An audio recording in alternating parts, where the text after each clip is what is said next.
Hello everyone, welcome to Deepak technical classes. मैं हूं शिवशंकर कुमार, आप लोग का थर्ड सेमेस्टर सिविल ब्रांच में कंक्रीट टेक्नोलॉजी पढ़ाऊंगा। आइए आज कंक्रीट टेक्नोलॉजी के बारे में जानते हैं, इसका सिलेबस डिस्कस करेंगे और कंक्रीट टेक्नोलॉजी डिफरेंट एग्जाम में इसका क्या इंपॉर्टेंट है वो जानते हैं। तो फर्स्ट ऑफ ऑल कंक्रीट का डिफिनीशन जानते हैं, कंक्रीट क्या होता है, उसके बाद कंक्रीट टेक्नोलॉजी जानेंगे।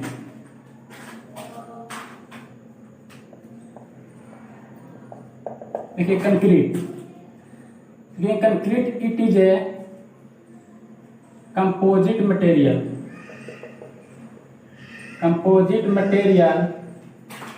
which is used for construction work। Concrete क्या है? कंक्रीट एक कंपोजिट मटेरियल है जो कि कंस्ट्रक्शन वर्क में यूज किया जाता है। अगर कंस्ट्रक्शन वर्क बोले तो बिल्डिंग बन रहा हो, ब्रिज बन रहा हो, डैम बन रहा हो, ये सब में हम कंक्रीट यूज करते हैं। यहाँ एक टर्म आ रहा है कंपोजिट मटेरियल। कंपोजिट मटेरियल उसको बोलते हैं कि जो मोर देन वन मटेरियल से बना हुआ रहता है। यानी कि कंपोजिट मटेरियल किसको बोल रहे हैं कि मोर देन वन मटेरियल से जो भी बना रहता है मटेरियल, उसको क्या बोल रहे हैं? कंपोजिट मटेरियल बोल रहे हैं। तो कंक्रीट किसका कंपोजिट मटेरियल है तो वो देखते हैं। Concrete it is a mixture of cement, sand, aggregate and sufficient amount of water भी मिक्स करते हैं। तो बोल सकते हैं कंक्रीट किसका मिक्सर है या किसका कंपोजिट मटेरियल है या किसका कंपोजिशन है। तो कंक्रीट बोल सकते हैं कि सीमेंट, सैंड, एग्रीगेट और वाटर का क्या है? कंपोजिट मटेरियल है। यहाँ देखिए सीमेंट, यहाँ देखिए सैंड को हिंदी में बोलते हैं बालू और एग्रीगेट को बोलते हैं गिट्टी या रोड़ी बोलते हैं। तो कंक्रीट किसका मिक्सचर है? सीमेंट का है, सैंड का है, एग्रीगेट का है और वाटर का है। यहाँ देखिए सीमेंट का क्या फंक्शन है कि ये बाइंडिंग मटेरियल है। बाइंडिंग मटेरियल मतलब ये सबको बांध के रखता है, बाइंड करके रखता है। सीमेंट क्या करता है कि सीमेंट सैंड और एग्रीगेट को बांध करके रखता है। अब देखिए सैंड को फाइन एग्रीगेट भी बोलते हैं, फाइन एग्रीगेट बोलते हैं। तो यहाँ जो ये एग्रीगेट यूज हो रहा है, ये एग्रीगेट कोर्स एग्रीगेट यूज करते हैं। अब समझते हैं कि फाइन एग्रीगेट और कोर्स एग्रीगेट क्या होता है।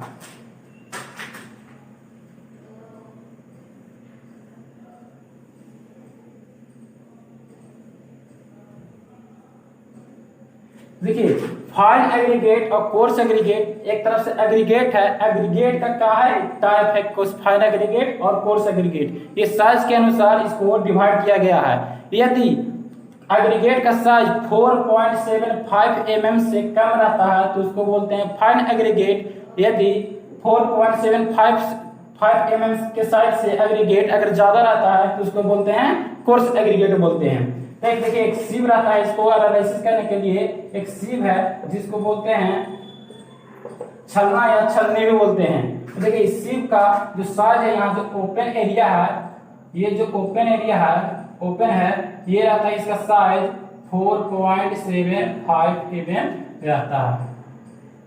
यानी कि जो यहाँ इसका साइड है ये रहता है 4.75 mm रहता है।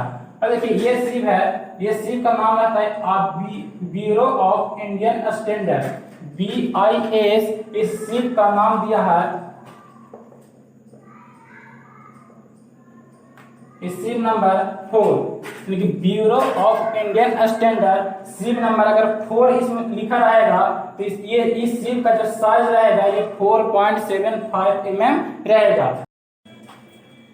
यदि एग्रीगेट का साइज 4.75 mm से कम रहता है तो उसको बोलते हैं फाइन एग्रीगेट, और 4.575 mm से अगर ज्यादा रहेगा तो उसको क्या बोलते हैं? Coarse aggregate. यानी कि एग्रीगेट का साइज 4.75 mm से ज्यादा रहेगा तो कोर्स एग्रीगेट बोलेंगे, और यदि एग्रीगेट का साइज 4.75 mm से कम रहेगा तो उसको क्या बोलते हैं? Fine aggregate. इसके लिए क्या रहता है कि छन्नी रहता है, छन्नी का जो इसका साइज रहता है ये 4.75 mm रहता है। क्या करते हैं कि इसमें जो एग्रीगेट डाल देते हैं, एग्रीगेट डालने के बाद इसको क्या करते हैं, इससे क्या करते हैं, इसके बाद जो एग्रीगेट इससे पास कर जाता है, जो इससे जो पास कर जाता है वो उसको क्या बोलते हैं, फाइन एग्रीगेट बोल रहे हैं, फाइन एग्रीगेट।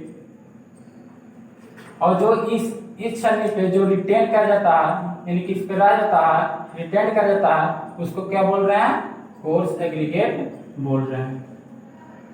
देखिए bureau of Indian standard, bureau of Indian standard sieve number 4, यानी सिव नंबर में सब नंबरिंग रहता है, 1 2 3 4 5 ऐसे रहता है नंबरिंग। तो सिव नंबर 4 रहेगा तो इसका जो साइज रहेगा 4.75 mm रहेगा। और जो इस सिव से अगर पास कर जाता है एग्रीगेट तो उसको बोलते हैं फाइन एग्रीगेट, और इस सिव पर रिटेन कर देगा तो उसको क्या बोलते हैं, कोर्स एग्रीगेट बोलते हैं। यानी कि जो फाइन एग्रीगेट का जो साइज रहता है से 4.75 mm से कम रहता है, और कोर्स एग्रीगेट 4.75 mm से ज्यादा रहता है, उसको क्या बोलते हैं, कोर्स एग्रीगेट बोलते हैं। अब देखिए यहाँ जो सैंड है, सैंड का भी एक डायमेंशन आता है कि 0.075 mm से 4.75 mm तक जो इस रेंज में रहता है, इस साइज का जो रहता है एग्रीगेट, उसको क्या बोलते हैं, सैंड बोलते हैं। और जनरली जो कंक्रीट में एग्रीगेट, कोर्स एग्रीगेट जो लिया जाता है, ये लिया जाता है 20 mm या 40 mm तक इसको लिया जाता है कोर्स एग्रीगेट का। तो आप लोगों को समझ में आ गया होगा कि कंक्रीट, सीमेंट, सैंड, एग्रीगेट और sufficient amount of water mix करते हैं तो क्या बन जाता है, कंक्रीट बन जाता है। यहाँ से जो सैंड रहता है इसका जो रहता है साइज 0.075 mm से 4.75 mm के रेंज में रहता है, उसको क्या बोलते हैं, सैंड बोलते हैं। और यहाँ जो एग्रीगेट, जो कोर्स एग्रीगेट यूज करते हैं ये 4.75 mm से ग्रेटर रहता है इसका साइज, वो यहाँ यूज कर रहे हैं एग्रीगेट। और जनरली जो कंस्ट्रक्शन वर्क में यूज किया जाता है वो 20 mm 40 mm तक यूज करते हैं एग्रीगेट को। अब देखिए तो कंक्रीट आ गया होगा समझ के, सीमेंट, सैंड, एग्रीगेट का क्या है, ये मिक्सचर है। चलिए ठीक है।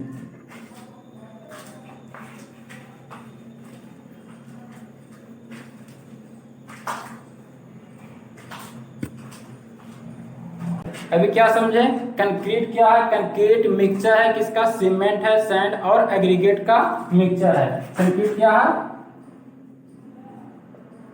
कंक्रीट, सीमेंट, सैंड और एग्रीगेट का क्या है, ये मिक्सचर है।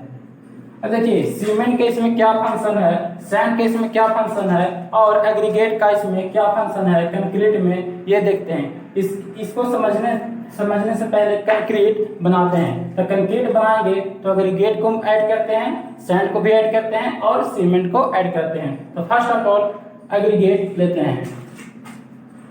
तो मान लेते हैं कि ये एग्रीगेट है,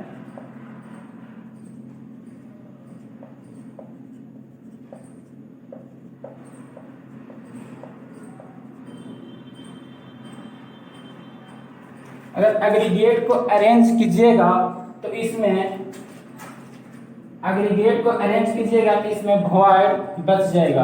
यानी कि ये दोनों वॉइड किसको बोल रहे हैं कि ये दोनों के बीच का जो गैप है इसी को क्या बोल रहे हैं, वॉइड बोल रहे हैं। यानी कि एग्रीगेट को अरेंज कीजिएगा तो ये दोनों के बीच में गैप बच जाएगा और गैप को क्या बोल रहे हैं, वॉइड बोल रहे हैं। ठीक है, तो ये जो गैप बच रहा है तो इसको फिल कौन कर देता है, सैंड कर देता है। तब क्या करते हैं इसमें कि सैंड को फिलिंग कर देते हैं ये सब में।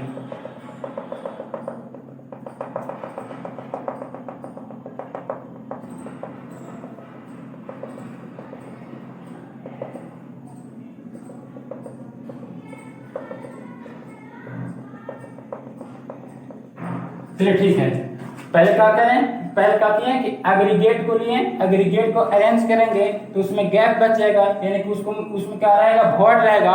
उस वॉइड को फिल कौन करेगा, तो सैंड करेगा। तो सैंड को हम यहाँ दिखा दिए। अब देखिए, अब बच गया सीमेंट। तो जो सैंड में जो वॉइड रहेगा, यानी कि सैंड में जो गैप रहेगा, सैंड के बीच या सैंड या एग्रीगेट के जो बीच रहेगा, गैप रहेगा, उसको कौन फिल कर देगा, तो सीमेंट। तब इसमें क्या करते हैं कि सीमेंट भी जितना है सब इसमें डाल देते हैं, सीमेंट भी।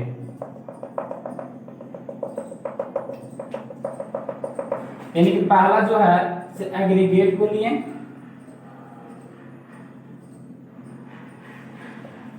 एग्रीगेट को लिए, फिर सेकेंड में क्या डालें, सैंड डालें, और थर्ड में जो है जो पूरा इसको फिलअप कर देगा, ये है सीमेंट, इसमें मिला दिए। अब देखिए, देखिए ऐसा नहीं रहेगा कि इसमें वॉइड नहीं रहेगा। इसमें क्या करते हैं कि एक वाटर भी मिक्स रहता है, यानी कंक्रीट क्या है, सीमेंट, सैंड, एग्रीगेट और सफिशिएंट अमाउंट ऑफ वाटर रहता है। ये सब क्या करते हैं, ये हमको कंक्रीट बन गया। जब वाटर मिलाइएगा तो वाटर क्या होता है कि इवेपोरेट होता है। इवेपोरेट होगा तो इसमें जो जितना इसमें वाटर रहेगा सब इवेपोरेट होगा, तो इसमें वॉइड रहता है। तो कंक्रीट में भी वॉइड रहता है लेकिन कम रहता है। अब देखिए, इसमें क्या करते हैं कि लोड अप्लाई करते हैं। इस कंक्रीट बन गया, इस कंक्रीट में अब क्या करते हैं कि लोड अप्लाई करते हैं। पहला जो लोड अप्लाई कर रहे हैं वो पुशिंग लोड लगा रहे हैं, पुशिंग लोड लगा रहे हैं। कंक्रीट में पहला क्या लगा रहे हैं, पुशिंग लोड। पुशिंग लोड क्या होता है कि जो सरफेस पे इसका लोड दोनों तरफ से लगा रहे हैं। तो पुशिंग फोर्स लगा रहे हैं, फोर्स या लोड बोलिए इसको, फोर्स लगा रहे हैं। तो क्या होगा कि ये जो एग्रीगेट है, ये एग्रीगेट लोड ट्रांसफर करेगा सैंड को, सैंड ट्रांसफर करेगा, फिर एग्रीगेट को ट्रांसफर करेगा, फिर एग्रीगेट सैंड को फिर क्या करेगा, एग्रीगेट को ट्रांसफर करेगा। यहां से भी लोड अप्लाई कर रहे हैं, पुशिंग फोर्स, यानी कि कंप्रेस कर रहे हैं। एक तरह से क्या कर रहे हैं, कंप्रेस कर रहे हैं। तो कंप्रेस कर रहे हैं तो यानी कि कंप्रेसिव फोर्स लग रहा। तो कंप्रेसिव फोर्स लग रहा तो इसको जो इसका जो कंप्रेसिव फोर्स यानी कि झेलने का क्षमता है कंक्रीट में, ये ज्यादा रहता है। यानी कि बोल सकते हैं concrete it is a strong in compression. अगर कंप्रेसिव फोर्स लगाइएगा तो ये लोड ट्रांसफर इस पे करता है, ये लोड इस पे ट्रांसफर करता है, यहाँ से लोड ये इस पे ट्रांसफर करता है, ये इस पे ट्रांसफर करता है। अगर कंप्रेसिव फोर्स लगाइएगा कंक्रीट में तो इसका क्या रहता है, क्या स्ट्रेंथ इसका ज्यादा रहता है। तो कंक्रीट बोल सकते हैं concrete it is a strong in compression बोल सकते हैं। तो लिख सकते हैं कि it is a strong in compression. Compression क्या है, यानी कि जो पुशिंग फोर्स लगा रहे हैं, कंप्रेस कर रहे हैं। तो कंप्रेस कर रहे हैं तो क्या होता है कि इसका जो एग्रीगेट है ये ट्रांसफर लोड करता है, इसमें भी लोड ट्रांसफर करता है। तो इसका जो कंप्रेसिव स्ट्रेंथ रहता है वो क्या रहता है, हमको हाई रहता है कंक्रीट में। लेकिन इसी कंक्रीट को अगर ये कंक्रीट है, ये कंक्रीट है,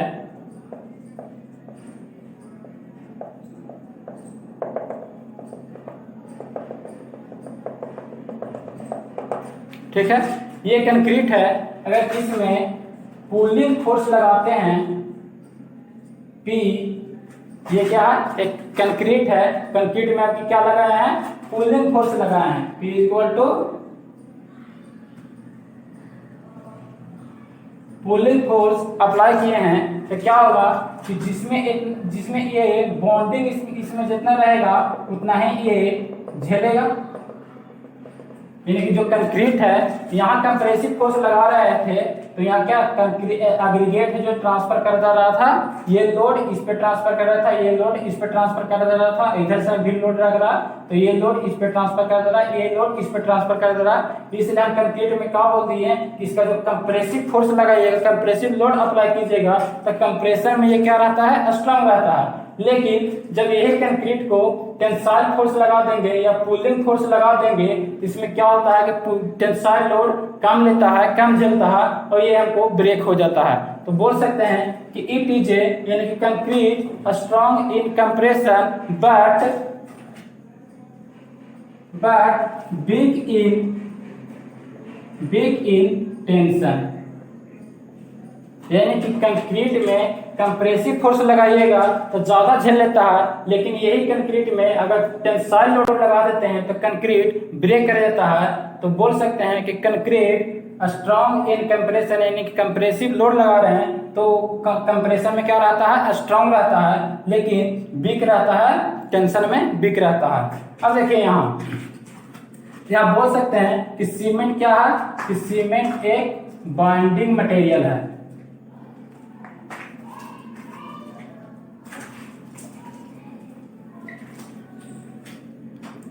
सीमेंट क्या है, ये बाइंडिंग मटेरियल है जो सैंड और एग्रीगेट को क्या रखता है, एक बाइंड बना के रखता है।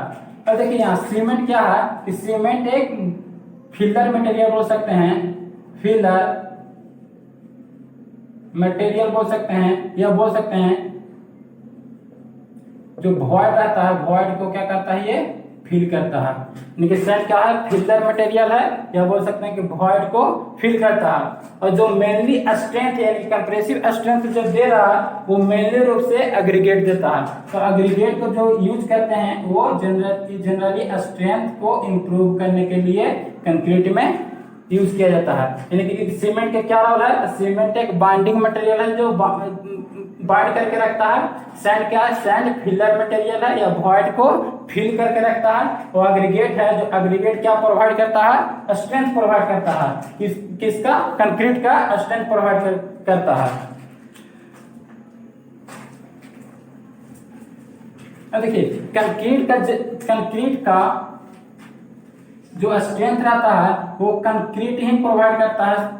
70 to 80% स्ट्रेंथ प्रोवाइड करता है।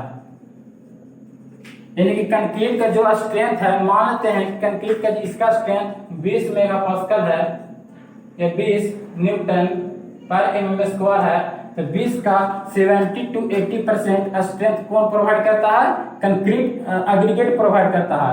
और बाकी में जो बच गया वो सैंड और सीमेंट प्रोवाइड करता है। तो बोल सकते हैं कि जो मेनली रूप से जो एग्रीगेट यूज किया जाता है वो स्ट्रेंथ को इंप्रूव करने में यूज किया जाता है। ठीक है, अब कंक्रीट समझते हैं। कंक्रीट होमोजेनियस मटेरियल है या हेट्रोजेनियस मटेरियल है। तो होमोजेनियस और हेट्रोजेनियस समझने के लिए पहले होमोजेनियस और हेट्रोजेनियस समझना होगा।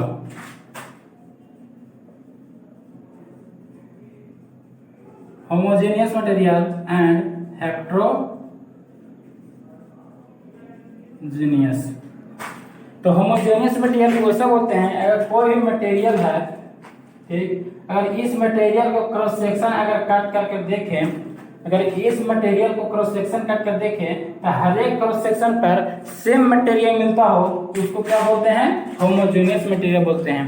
यानी कि वैसा सेक्शन, वैसा मटेरियल जिसका क्रॉस सेक्शन अगर देखें तो हर एक क्रॉस सेक्शन पे सेम मटेरियल मिलता हो उसको क्या बोलते हैं, होमोजेनियस मटेरियल बोलते हैं। हेट्रोजेनियस मटेरियल वैसा बोलते हैं अगर क्रॉस सेक्शन पर कट करके देखते हैं, डिफरेंट क्रॉस सेक्शन पर अगर देखते हैं डिफरेंट मटेरियल मिलता हो उसको क्या बोलते हैं, हेट्रोजेनियस मटेरियल बोलते हैं। तो देखिए कंक्रीट अब देखते हैं कि कंक्रीट क्या है।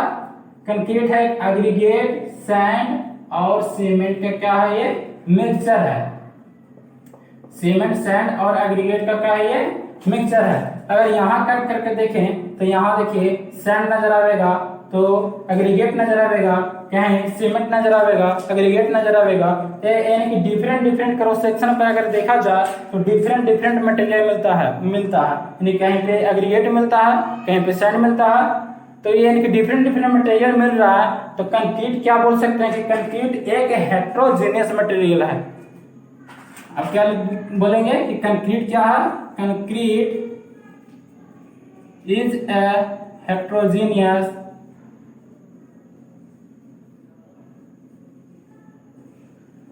मटेरियल। पहला पॉइंट क्या देखें, पहला पॉइंट ये देखें कि concrete strong in compression but weak in tension. और दूसरा पॉइंट ये देखें कि concrete is a heterogeneous material.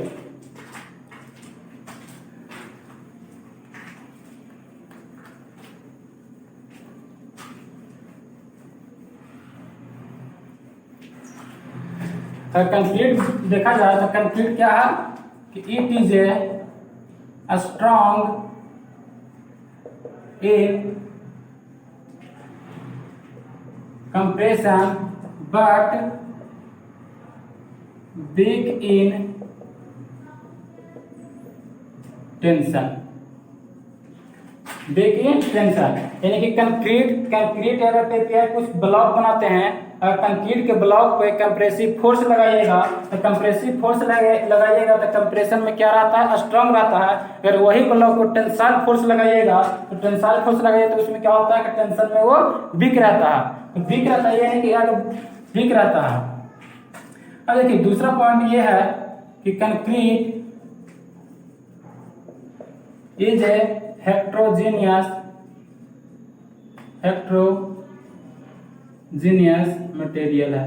Heterogeneous मतलब क्या समझे कि अगर क्रॉस सेक्शन पे कट करके देखें तो डिफरेंट मटेरियल मिलता हो उसको क्या बोलते हैं, हेट्रोजीनियस मटेरियल बोलते हैं। तो कंक्रीट क्या अगर डिफरेंट क्रॉस सेक्शन कट करके देखेंगे तो डिफरेंट मटेरियल मिलेगा, इसलिए कंक्रीट को हम हेट्रोजीनियस मटेरियल बोल रहे हैं। नेक्स्ट आते हैं why concrete is used as a construction material, यानी कि कंस्ट्रक्शन मटेरियल में हम कंक्रीट को क्यों यूज कर रहे हैं। तो फर्स्ट पॉइंट है कि it is cheap in comparison to other construction material. Other construction material यानी क्या है कि कंक्रीट है सस्ता होता है in comparison to other construction material, यानी कि स्टील बोला जाए तो स्टील बहुत महंगा रहता है। उस स्टील कंप्रेशन एंड टेंशन दोनों में स्ट्रॉन्ग रहता है, लेकिन स्टील का वेट भी बोलिए तो भी ज्यादा रहता है। तो यहाँ जो भी है कंक्रीट का अगर बोल जाए तो कंक्रीट में सीमेंट सैंड एग्रीगेट है, ये जनरली हर जगह अवेलेबल रहता है, इसलिए कंक्रीट क्या होता है, चीप हो जाता है। नेक्स्ट है कि it is strong in compression, यानी कंक्रीट क्या है कि स्ट्रॉन्ग है कंप्रेशन में, इसलिए यूज करते हैं। नेक्स्ट है कि it is used because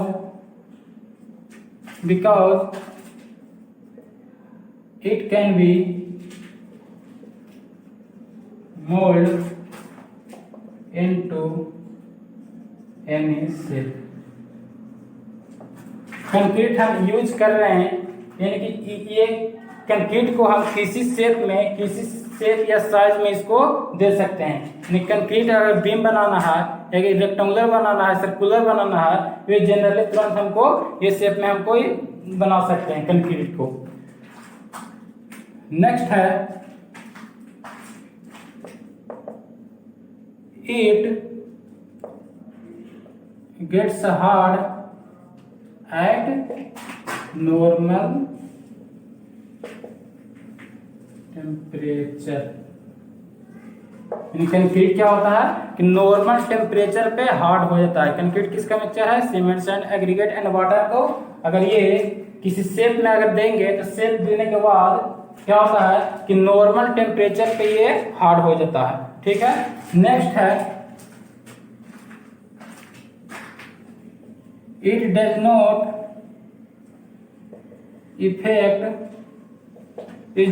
effect by heat, यानी कि कंक्रीट को हीट से कोई इफेक्ट नहीं होता है। अगर 40 degree Celsius, 50 degree Celsius, 100 degree Celsius भी चल जाए तो कंक्रीट में कोई इफेक्ट नहीं होता है, या 0 डिग्री सेल्सियस भी आ जाए तो कंक्रीट में कोई इफेक्ट नहीं होता है। तो क्या लिखें कि it does not effect by heat, यानी कि हीट से कोई इसमें इफेक्ट नहीं आता है कंक्रीट में। नेक्स्ट है कि it is water resistance. Concrete क्या है, कंक्रीट एक वाटर रेजिस्टेंस है, यानी कि कंक्रीट का अगर स्लैब बनाए हैं तो स्लैब में एक सरफेस से दूसरा सरफेस पे वाटर पास नहीं होने देता है। यानी कंक्रीट क्या है, कंक्रीट एक वाटर रेजिस्टेंस है, यानी कि वाटर एक सरफेस से दूसरा सरफेस तक नहीं ले जाया जाता है। मान लेते हैं कि यह तो कंक्रीट है, ये है क्या, कंक्रीट है। अगर इसमें वाटर आ रहा है तो ये वाटर इस साइड से इस साइड हमको पास नहीं होने देता है, इसी को बोल रहे हैं कि इट इज वाटर रेजिस्टेंस है। नेक्स्ट है पॉइंट कि it is bad conductor of heat. अच्छा है, कंक्रीट क्या है, कंक्रीट एक बैड कंडक्टर ऑफ हीट है। अगर गुड कंडक्टर ऑफ हीट रहता है तो क्या करता है कि हीट को क्या करता है कि पास कर देता है। यानी कि जो भी है कि हीट है, हीट यहाँ इस पे आ रहा है, सनलाइट आ रहा है, तो क्या करता है कि इसको पास इस साइड से ये साइड ये सरफेस पे नहीं होने देता है। होता है थोड़ा मोड़ा होता है, लेकिन इसमें क्या होता है कि बैड कंडक्टर ऑफ हीट होता है, यानी कि हीट हमको पास नहीं करने देता है। यही अगर स्लैब अगर मानते हैं कि स्टील से बनाए या ग्लास से बनाए तो उसमें क्या होता है कि उसका गुड कंडक्टर ऑफ हीट है, हीट को पास कर देता है। लेकिन कंक्रीट क्या है, concrete it is a bad conductor of heat, यानी कि क्या होता है कि हीट को पास नहीं करने देता है। तो देख रहे हैं कि क्या है कि why concrete is use as a construction material, यानी कि कंस्ट्रक्शन मटेरियल में कंक्रीट को क्यों यूज करते हैं। तो फर्स्ट पॉइंट लिखा है इट इज चीप, यह सस्ता होता है in comparison to other construction material. अगर अदर कंस्ट्रक्शन मटेरियल देखा जाए, स्टील देखा जाए, ये सब देखा जाए तो वो सबसे क्या होता है, हमको कंक्रीट सस्ता रहता है। नेक्स्ट पॉइंट लिखा है कि it is strong in compression, यानी कि कंक्रीट क्या है, कंप्रेशन में क्या रहता है, हमको स्ट्रॉन्ग रहता है। नेक्स्ट है कि इट इज यूज, ये हमको यूज किया जाता है because it can be mould into any shape, यानी कि कंक्रीट को हम किसी भी शेप या साइज में इसको बना सकते हैं, ढाल सकते हैं। ठीक है। नेक्स्ट है कि it's gets hard at normal temperature, यानी कंक्रीट क्या होता है कि नॉर्मल टेम्परेचर पे ही वो हार्ड हो जाता है। नेक्स्ट है कि it does not effect by heat, और क्या होता है कंक्रीट हीट से इफेक्ट नहीं होता है, यानी कि 40 डिग्री 50 डिग्री कितना डिग्री सेल्सियस चल जाए तो ये क्या होता है, हीट से इफेक्ट नहीं होता है कंक्रीट। नेक्स्ट है कि इट इज वाटर रेजिस्टेंस, ये क्या होता है कि वाटर को पास एक सरफेस से दूसरे सरफेस पे पास नहीं होने देता है। तो क्या है कि क्या है, कंक्रीट वाटर रेजिस्टेंस है। नेक्स्ट लिखा है कि concrete is a bad conductor of heat, यानी कि हीट को भी पास नहीं होने देता है एक सरफेस से दूसरा सरफेस। होता है थोड़ा मोड़ा होता है, लेकिन क्या होता है कि हीट को ज्यादा पास नहीं होने देता है। अब देखते हैं सिलेबस कि कंक्रीट टेक्नोलॉजी में क्या क्या पढ़ना है। अभी समझें कि कंक्रीट क्या होता है। तो कंक्रीट क्या होता है, concrete it is a mixture of cement sand and aggregate का एक मिक्सचर है। अब देखिए यहाँ से एसवीटी में जो कंक्रीट टॉपिक है उसमें जो पढ़ना है वो फर्स्ट है यूनिट है प्रॉपर्टीज ऑफ सीमेंट है, यानी कि फर्स्ट यूनिट में क्या पढ़ना है, प्रॉपर्टीज ऑफ सीमेंट, जो कि 10 मार्क्स का आएगा। प्रॉपर्टीज ऑफ सीमेंट में ये पढ़ना है कि सीमेंट क्या होता है, सीमेंट का इंग्रेडिएंट क्या क्या है, उसका फंक्शन क्या है, और देखेंगे कि सीमेंट का इनिशियल सेटिंग टाइम क्या होता है, फाइनल सेटिंग टाइम क्या होता है। टाइप्स ऑफ सीमेंट देखेंगे कि बहुत प्रकार का सीमेंट होता है, ऑर्डिनरी पोर्टलैंड सीमेंट हो गया, रैपिड हार्डनिंग सीमेंट हो गया, लोहेड सीमेंट हो गया, और सब भी बहुत पोजलाना पोर्टलैंड सीमेंट हो गया, ये सब है। और देखेंगे कि सीमेंट को मैन्युफैक्चरिंग कैसे किया जाता है, यानी कि जो भी टोटल है सीमेंट का जो भी पढ़ना है वो properties of cement first unit में देख लेंगे, जो कि 10 मार्क्स का पूछेगा। नेक्स्ट है प्रॉपर्टीज ऑफ यूनिट 2 में है क्या, प्रॉपर्टीज ऑफ एग्रीगेट, जो कि 15 मार्क्स का आएगा। प्रॉपर्टीज ऑफ एग्रीगेट में देखेंगे कि एग्रीगेट को साइज के अनुसार, उसका शेप के अनुसार कितना वर्गों में यानी कि क्लासिफिकेशन में डिवाइड किया गया है। और इसमें देखेंगे कि एग्रीगेट का क्रशिंग वैल्यू यानी कि स्ट्रेंथ उसका कितना है, इम्पैक्ट वैल्यू यानी कि अचानक लोड उसमें लगाते हैं तो उसका कितना स्ट्रेंथ रहेगा। कंक्रीट यानी कि कंक्रीट में जो एग्रीगेट यूज करते हैं वो कितना mm का यूज करते हैं, रोड में कितना mm का यूज करेंगे, कितना स्ट्रेंथ का यूज करेंगे, कितना उसका कंप्रेसिव स्ट्रेंथ रहेगा, बीम में कितना यूज करेंगे, स्लैब में कितना यूज करेंगे। तो ये जो भी टोटल है एग्रीगेट का, ये प्रॉपर्टीज ऑफ एग्रीगेट में ये देख लेंगे। नेक्स्ट है प्रॉपर्टीज ऑफ कंक्रीट, यानी कि कंक्रीट जब बनाते हैं तो कंक्रीट का क्यूब बनाते हैं तो उसका स्ट्रेंथ चेक करते हैं डिफरेंट प्रोपोर्शनल में, यानी कि सीमेंट, सैंड और एग्रीगेट डिफरेंट प्रोपोर्शनल में मिलावेंगे तो उसका स्ट्रेंथ क्या होगा, ये हम कंक्रीट में देखेंगे। और उसका अगर कोई भी बीम बना हुआ है या स्लैब बना हुआ है तो उसका स्ट्रेंथ कितना है वो भी डिवाइस रहता है, वो भी हम कंक्रीट में पढ़ लेंगे। नेक्स्ट क्या है क्वालिटी कंट्रोल ऑफ कंक्रीट, यानी कि कंक्रीट को प्रिपेयर अच्छा से कैसे करें। तो पहला क्या होता है कि उसमें फॉर्म वर्क की जरूरी पड़ता है, तो फॉर्म वर्क को रिमूव हम कितना दिन में करेंगे, यानी कि अगर वर्टिकल अगर कोई भी कॉलम है या स्लैब है उसमें जो रहता है फॉर्म वर्क उसको रिमूव कितना दिन में करेंगे। यानी क्वालिटी कंट्रोल हमको कंक्रीट में अच्छा से करना है, क्या स्ट्रेंथ हमको मिल जाए, अचीव हो जाए। अगर देखा जाए तो कंक्रीट को अच्छा से बनाइएगा, जितना ही अच्छा से बनाइएगा कंक्रीट उतना ही हमको स्ट्रेंथ देता है। अब कंक्रीट को है कि प्लेसिंग कितना करेंगे, उसको क्यूरिंग कितना दिन करेंगे, और भी देखेंगे कि कंक्रीट में कितना हम वाटर ऐड करेंगे कि सेग्रीगेशन ब्लीडिंग नहीं हो, सेग्रीगेशन नहीं हो। ये सब हम देखते हैं क्वालिटी कंट्रोल ऑफ कंक्रीट में, यानी कि कंक्रीट को कैसे प्रिपेयर करें कि वो हमको फुल स्ट्रेंथ हमको दे दे, ये क्वालिटी कंट्रोल ऑफ कंक्रीट में देखेंगे। नेक्स्ट है fifth unit extreme weather condition and chemical admixture in concrete.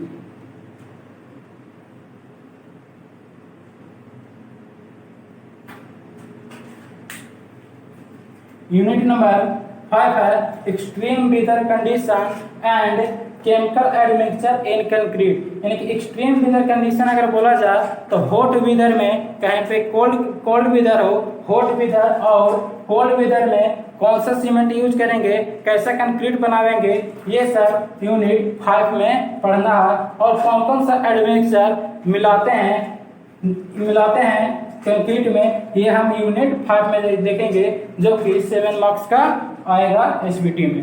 Next है unit number 6 properties of special concrete, यानी कि स्पेशल कंक्रीट अगर बोला जाए तो बहुत प्रकार का कंक्रीट है, जैसे plane cement concrete generally concrete को बोला जाता है। नेक्स्ट है रेनफोर्स सीमेंट कंक्रीट आरसीसी जिसको बोलते हैं, प्री स्ट्रेस कंक्रीट हो गया, फाइबर एनफोर्स कंक्रीट हो गया, यानी कि जो डिफरेंट प्रकार का कंक्रीट है वो हम यहाँ प्रॉपर्टीज ऑफ स्पेशल कंक्रीट में देखेंगे। ठीक है, तो ये हो गया सिलेबस। अब देखे जाए यहाँ तो फर्स्ट यूनिट में 10 मार्क्स का पूछेगा, सेकेंड यूनिट है प्रॉपर्टीज ऑफ एग्रीगेट है वो 15 मार्क्स का पूछेगा, थर्ड यूनिट है प्रॉपर्टीज ऑफ कंक्रीट है वो भी क्या है 15 मार्क्स का पूछेगा, और फोर्थ यूनिट है क्वालिटी कंट्रोल ऑफ कंक्रीट, ये 16 मार्क्स का पूछेगा। नेक्स्ट क्या है unit 5 extreme weather condition and chemical admixture in concrete, तो 7 मार्क्स का पूछेगा। और unit number 6 properties of special concrete, ये भी क्या होगा 7 मार्क्स का पूछेगा। टोटल अगर बोला जाए तो टोटल मार्क्स होगा 70, यानी कि 70 मार्क्स का आप लोग का आता है। चलिए ठीक है, नेक्स्ट लेक्चर में आप लोग का कंक्रीट का first unit properties of cement start करेंगे। उससे पहले हिस्ट्री ऑफ सीमेंट देखेंगे कि सीमेंट कब से स्टार्ट हुआ था, कौन सीमेंट सबसे पहले बनाया था, कैसा मैन्युफैक्चरिंग हुआ था, वो देखेंगे। Thank you.